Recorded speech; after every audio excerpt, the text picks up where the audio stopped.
खुलुमबाय रायजोफोर दिनैनि गोदान भिडिअआव बयखौबो बरायबाय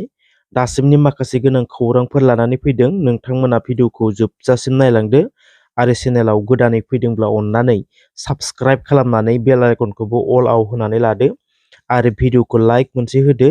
आरो हायोब्ला लोगोफोरनोबो शेयार खालामनानै होदो अब्ला दिनैनि सेथि आपडेट होनो आखायाव लादों नोंथांमोननो लागै मैया 25 जानुवारि आसामनि गुबुन गुबुन जिल्लाफोराव गोदानै भट होगिरि लाइमोनफोरखौ लानानै जथुमा खुंनायखौ नुनो मोन्दों। गोदानै भट होगिरिफोरखौ गथायसे खालामनानै अनलाइननि गेजेरजों भारतनि चिफ मिनिस्टार नरेन्द्र मदिनि भाषण खोनासंहोदों होनना मिथिनो मोन्दों। जायफोरा गोदानै भट होगोन बिथांमोनखौ बिथांमोननि बेसेन गोसा भटखौ सिन्था सरसा खालामनानै होनो फोरोंनाय जादों होनना मिथिनो मोन्दों। जानला मोनला पार्टिया फैनानै मिसलेट खालामनायनिफ्राय जानगाराव थानोबो फोरोंनाय जादों होनना मिथिनो मोन्दों। क'क्राझार जिल्लायाव इउपिपिएल दोलोआ गेलेगोन। दरं उदालगुरियाव बिजेपिआ गेलेगोन। क'क्राझार जिल्लायाव इउपिपिएलआ जायखौ केन्डिडेट होगोन बिथांमोनखौनो देरहाहोगोन बिजेपि आरो इउपिपिएलआ लोगो जानानै आरो उदालगुरियाव बिजेपिआ जायखौ केन्डिडेट होगोन बिथांमोनखौनो देरहाहोगोन बिजेपि इउपिपिएल लोगो जानानै होननानै फोरमायदों बिजेपिनि जानानै बिथांमोना। नाथाय उदालगुरियाव रायजो राजाया सोरनो भटखौ होगोन बेखौ समासो खिन्थासिगोन आरो क'क्राझाराव रायजो राजाया सोरनो भटखौ होगोन समासो खिन्थासिगोन।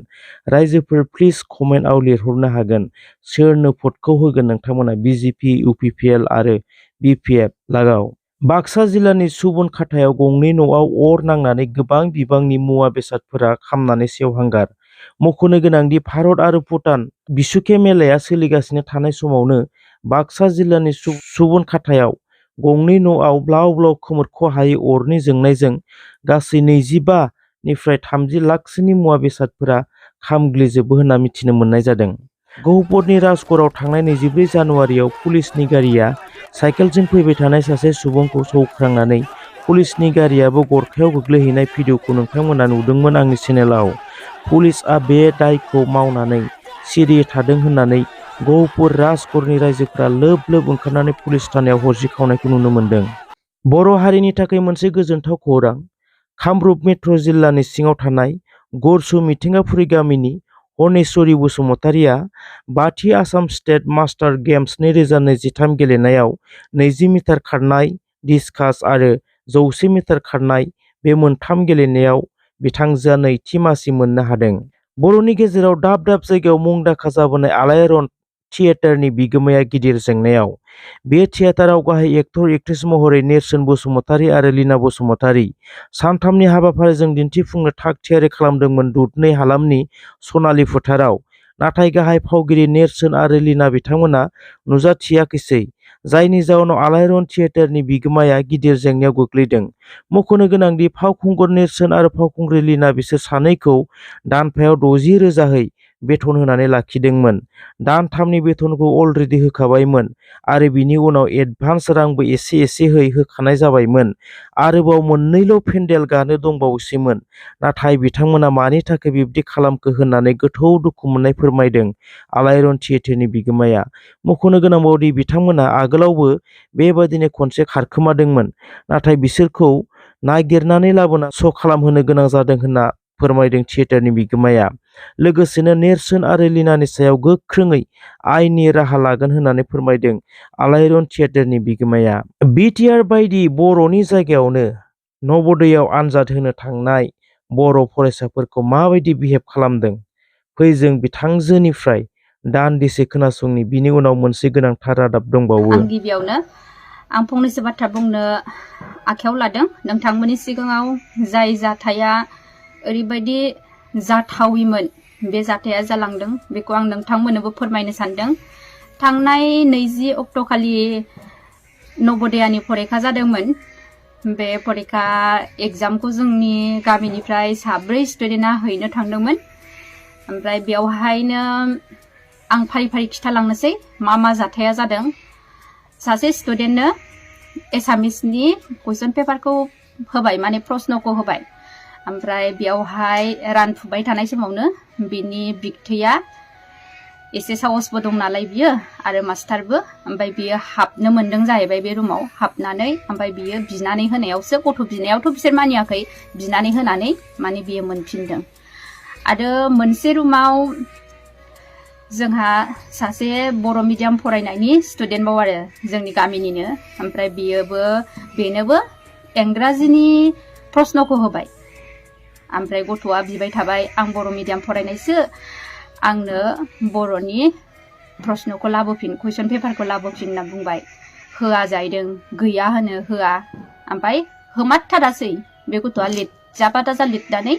फैबाय ओमफ्राय मोनसेयाव जालायबाय बे मोनसेनिया बान्दबाव आरो बेवहाय गार्जेनफोर आरो रावबो टिचारफोरखौनो मास्टारफोरखौनो हाबनो होखायाखै आरो बेखौ बेलेग मानसिखौनो हाबनो होखायाखै ओमफ्राय बेयावहाय सेस एसामिस मिडियामनि फरायसा गोजायानो जाहैदों आरो बांसिनानो ओमफ्राय बे जोंहानि बियानै जानाय ओमफ्राय बे गथ'नोबो एसामिस मिडियामनि प्रश्नखौ होबाय ओमफ्राय बे गथ'आ लिरनो रोङासै बिबाय थाबाय आं बर' मिडियाम फरायनायसो आंनो बर'नि प्रश्न नांगौ कुइसन पेपार नांगौ होनना बुंबाय थाबाय खोनासङा होआ बेबायदिनो जाबाय थाबाय ओमफ्राय उनावहाय गथ'आ मारै लिरनो सोरबा बर' मिडियाम फरायनाया एसामिस लिरनो रोंगौ नामा गथ'आ थाखागोन थाबाय लिरालासिनो मा नों जेबो बुजिथारासै नामा होनलायबायनो बर'नि माने बर'नि बेबायदिखौ सोंनो रोंदोंबा अब्ला बे गथ'नि बुंनायखौ मानो बुजियाखै एक्स एनडिबि आफादनिफ्राय गोदानै दानाय आफाद ससाइटि डेभेलपमेन्ट एन्ड रिफर्मेशन कमिटिआ बर' रायजो राजानो हरनो नागिरनाय बान्थाफ्रा रेडि जाबाय एसडिआरसि आफादआ एबा society development and reformation committee आफादआ बर'फोरनि थाखाय मोनसे आयेन बानायदों फै जों दसे धर्ज हमनानै खोनासंनि बर' समाजफोरखौ लिंनानै मोनसे ओनसोलाव 30टा 40टा बर' गामिफोरनो लाइजाम होनानै जोङो बे समाजनि मेलेमजिबि सुबुंफोरजों जों सावरायबोदोंमोन आरो सावरायनानै जों मोनसे हिदान्थ'आव फैदोंमोन जोंनि गासै बिथिङाव जौगाखांनायखौ लाबोनो जोंनि गाज्रिफोरखौ नागारनानै मोजां लामाजों ससाइटि बा हारिखौ समाजखौ दैदेनलांनायनि मोनसे थांखियाव फैनो जोङो सावरायदोंमोन आरो हैदिनखालि जोङो society development and reformation committee होननानै जोङो जेरावबो दानानै लादोंमोन थिग बेबायदिनो जोङो जोंनि दावहारु लोगोफोरनि जोंनि बारग' एनडिबिनि मेंनो रोङै माखासे जोंनि लोगोफोरनि मावख्रुबनायाव जोङो उदालगुरि जिल्लायाव गासै 14टा कमिटि जों दानानै लानो हादोंमोन आरो बे कमिटिखौ जों दाखांनायनि उनाव जों मोनसेल' बाथ्रा बुंबोदोंमोन जे नोंथांमोननि आन्डाराव नोंथांमोननि एरियायाव मबे समाज बेरेखा खामानिफोर दङ बहा इलिगेलै जुमाय गोजा फानो बहा गथ'फोरा बबे जायगाफोराव ड्राग्स लायो गान्जा सोबो बबे गामिफोरा दिनै जौ सावनानै फानदों बबे सकफोराव दिनै इलिगेलै जुमाय गोजा फानदों जायहा गभर्नमेन्ट लाइसेन्स गैया सोर बायदि सुबुङा दिनै ड्राग्सनि फालांगि खालामदों आरो बबे गामियाव माबायदि दिनै ड्राग्स लाग्राफोर दङ बा गान्जा सोबग्रा गथ'फोर दङ बिनि सायाव नोंथांमोना नायबिजिर आरो रिपर्ट कालेक्ट खालाम आरो बेबायदि सम फैगोन जाय समाव जोङो नोंथांमोनखौ खौसेयै लिंथुमनानै जोङो सावरायगोन आरो बे जेंनाफोरखौ जोङो गुवारै सावरायनानै माखासे थांखिफोरखौ लानानै जोंनि बर' समाजफोराव जों हरगोन होननानै जोङो बुंनानै गारबोनाय जादोंमोन आरो थिग बेबायदिनो दिनै 2024 जानुवारि अर्थात गोदान बोसोरनि बे गोदान दानावनो जोङो गथायसे जानो हादों society development and reformation committee जों जायखौ दानानै गारबोदोंमोन 40टा 30टा बर' गामिखौ लानानै अर्थात बे 40टा 30टा बर' गामिनि मेलेमजिबि सुबुंफोरा दे नोंथाङा थांदो एसडिआरसिनि आफादगिरि जादों होननानै सायख'नानै जायफोरखौ थिसनहरदों बिबान होदों आरो बेबायदि दानाय बे कमिटिजों जों दिनै फार्स्ट टाइम जों सावरायदों आरो बे सावरायमेला जोंनि गेजेराव मोजाङै रोखोम जालांदों आरो बे सावरायमेलावनो जोङो माखासे थांखिफोरखौ जों लानो हादों जोंनि समाजनि गेजेराव नुजानाय गाज्रि मुगैथाव जेंना जाय जेंनाफोरा दिनै फैबाय थानाय जोंनि भबिष्यतखौ खोमसियै दिन्थिगासिनो दङ बे जेंनाफोरनि सायाव दिनै जोङो बारग' एनडिबि सिसिबाइ आरो एसडिआरसि ससाइटि डेभेलपमेन्ट एन्ड रिफर्मेशन कमिटिया सावरायलायनानै माखासे थांखियाव फैदों जिहेथु बे कमिटिनि आन्डाराव जोंनि बर' समाजफोरा बोनजानानै दङ बे बोनजानाय बर' समाजनो जोङो माखासे समाज बेंनो जोंनि बे गाज्रिफोरखौ फेजेननो मोजांखौ लानानै समाजा जाहाथे दावगानो हायो बिनि थाखाय दिनै जोङो गोथौयै जों सिन्था खालामबाय आरो सावरायलायबाय बेवहाय जोंनि जेंनाफोरखौ फोजोबनो थाखाय जोङो माखासे नियमफोर बनायदों आं बावैसो सिगां जोंनिफ्राय बुंनाय जादोंमोन जे फैबाय थानाय समाव जोङो मोजां मोनसे समाजनो बान्था होनो थांगासिनो दङ जाय बान्थाया जोंनि फरायसा फरायसुलिफोरखौ सोलोंथाइ फारसे जौगाहोलांगोन जाय बान्थाया जोंनि रांखावरि खरस नस्थ' जानाय जुवाजों नस्थ' जानायखौ माने हमथागोन जाय बान्थाया जोंनि आबाद बिथिङाव जोंनि समाजाव जौगाखांनाय लाबोगोन जाय बान्थाया जोंनि हा हुखौ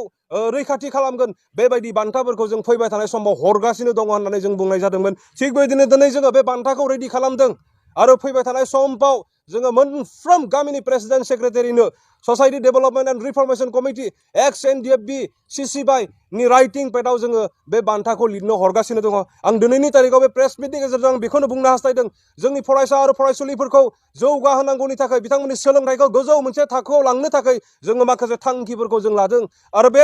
बे थांखिखौ जों बिनि थाखाय लानो गोनां जादों। जों दिनै सासे स्टुडेन्टफोरनो एडमिसन होनो हानाय परिबेयाव जों गैया, सोरनोबा इउनिफर्म गांसे होनो हानाय जों परिबेयाव गैया, नाथाय जों समाजाव फरायनायनि थासारिखौ सोरजिना होनो हानाय अबस्थायाव दिनैबो जों दङ आरो बेबायदि जों थांखि लादों। जोंनि फरायनाय फरायसा फरायसुलिफोरनि सोलोंथाइया गोजौ थाखोआव मोनहैनांगौनि थाखाय जोङो माखासे थांखिफोरखौ लादों। जोंनि समाजाव अर्थात जोंनि गामिफोराव जेसेबांखिनि छात्रफोर दङ, स्टुडेन्ट जेसेबांखिनि दङ, फुंनि 6टानि सिगां बै स्टुडेन्टफ्रा न'निफ्राय ओंखारनो मोना। जुदि बेहा टिउसन गैयाब्ला, जुदि बेहा गनायजाथाव जुदि जाहोन गैयाबा बे गावनि न'निफ्राय ओंखारनो मोना। बे फरायबाबो न'आव थानांगौ। बेनिफ्राय मोना 7टानि सिगां